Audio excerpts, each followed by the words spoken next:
Alrighty, yo, what is going on, everybody? It's your boy, Mr. DDG94, back with another reaction video. Today, we finna react to 10 cartoons you totally forgot about until now, part 1. So, yeah, man, this was supposed to be our last weekend, but storms and shit. So, yeah. Without further ado, man, let's get right into this. 10 cartoons you totally forgot about. I'm gonna be honest with you, if it's anything from the 90s and 80s, I'm not gonna know about it. But like 2000s wise, I'm gonna probably know about it. But 90s, 2000s, 90s and 80s wise, I'm probably never seen or heard of them. So yeah. Hey everyone, welcome to Let's Run It Back. Today we're kicking off a series diving into forgotten but nostalgic cartoons, shows that may have vanished from TV but live on in our memories. These aren't your usual rerun staples.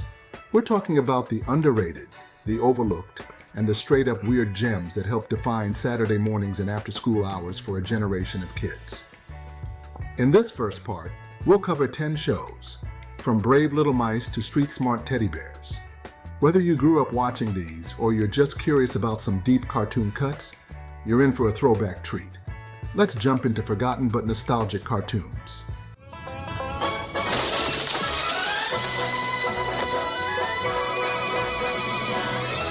One, Fievel's American Tales.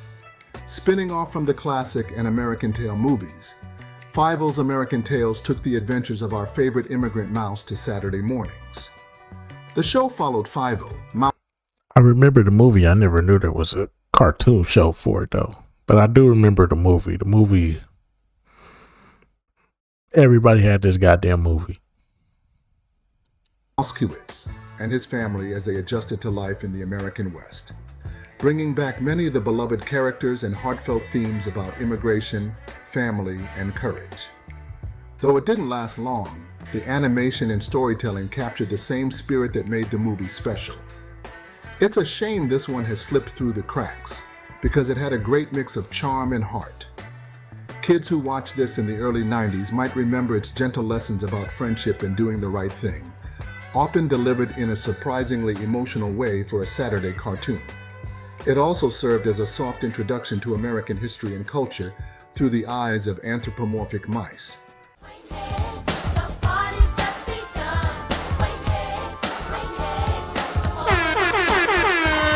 2. Waynehead. Before the Proud Family or Static Shock, Waynehead gave us a black lead character from a working-class family in New York. Created by Damon Wayans, this short-lived series followed a young boy with a clubfoot named Marvin, nicknamed Waynehead, and his adventures with his crew of diverse friends. The show mixed humor and social commentary in a way that wasn't common for kids' TV at the time. Even though it only lasted one season, Waynehead stood out for its honesty and realism. It didn't shy away from real issues like disability, poverty, and bullying, while still keeping a fun and optimistic tone. With its jazz-influenced score and urban setting, it felt unique and ahead of its time, and it deserves way more credit than it gets today.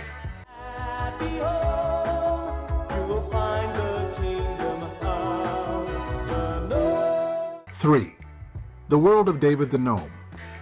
The World of David the Gnome was a gentle, beautifully animated series that followed David, a forest gnome doctor, and his wife Lisa. With its calm narration and environmental themes, this Spanish imported cartoon was unlike anything else on Nickelodeon at the time.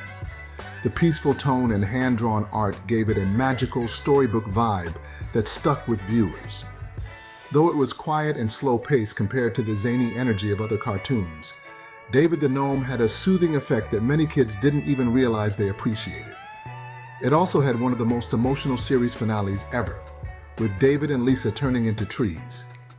It's the kind of show that left a soft but lasting impression, one that still holds up for those who remember. Everybody wants to be a cave kid, 'cause cave kids are brave kids. 4. Cave Kids. Who knew the prehistoric toddlers from the Flintstones could hold their own show? Cave Kids focused on Pebbles and Bam Bam as preschool-age kids going on imaginative adventures. This spin-off was aimed squarely at the little kid crowd, with music and educational messages in every episode, which made it a good fit for syndication in early morning slots. I remember it. I just didn't like it. I didn't like this show. I preferred the original Flintstone cartoon over this. This was not it for me personally. While it didn't make the same splash as his parent show, Cave Kids had an innocent charm. The animation had a pastel look that fit its target audience, and the show often explored themes like sharing, feelings, and working together. It was a nice way to introduce younger viewers to the Flintstones universe, and a rare attempt at turning a classic cartoon into preschool fare.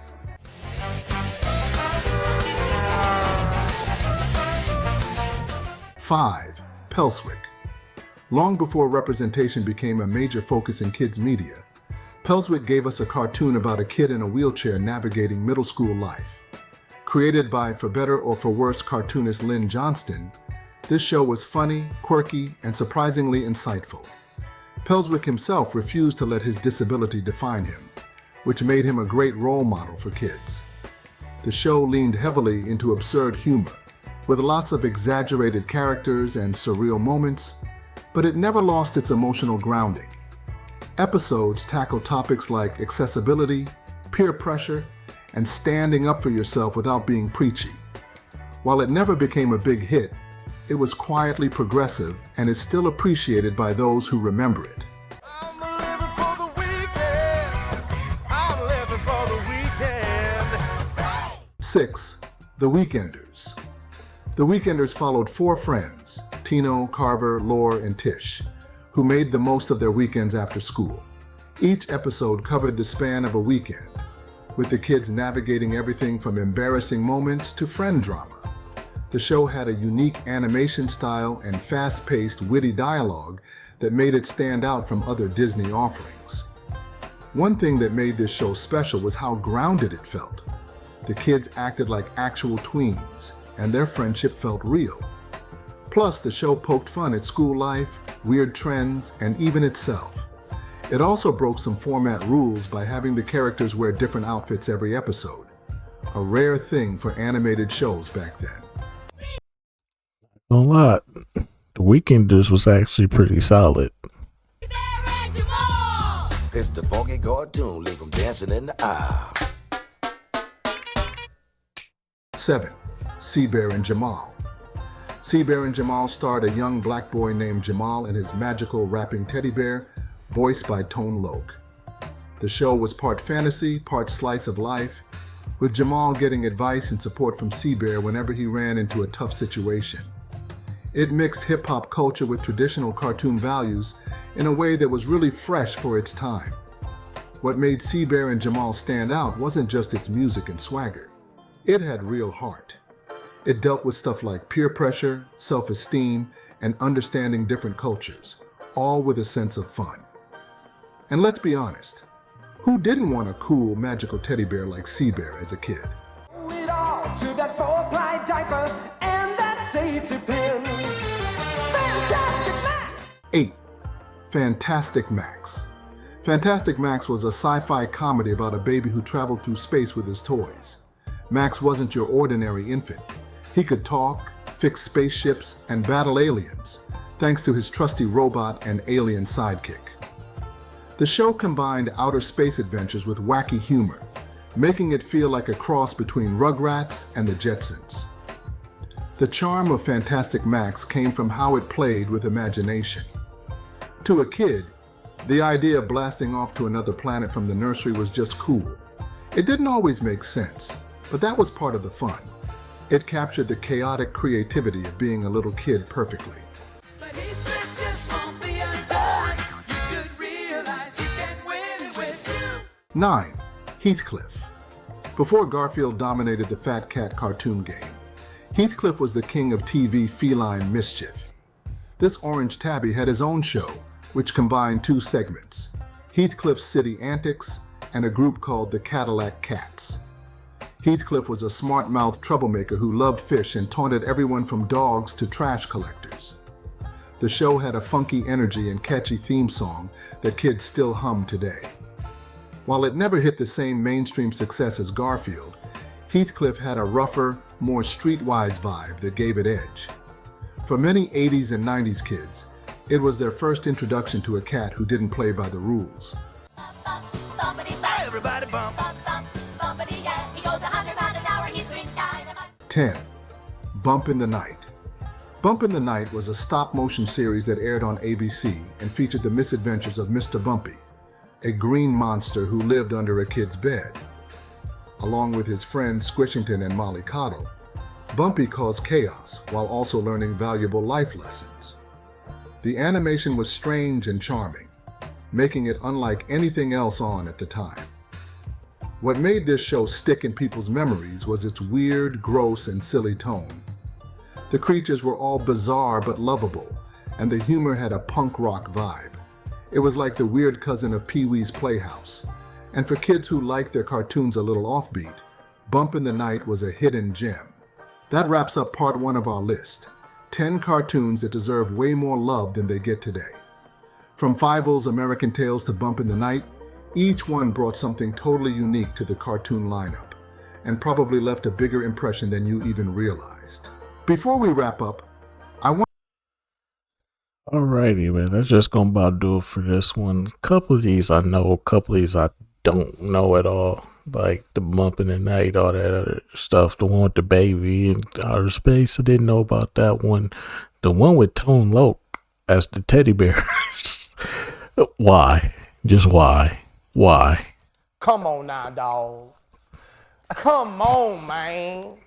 I'm kind of interested in watching it though, low key. But anyway, so that's just gonna about do it for this one.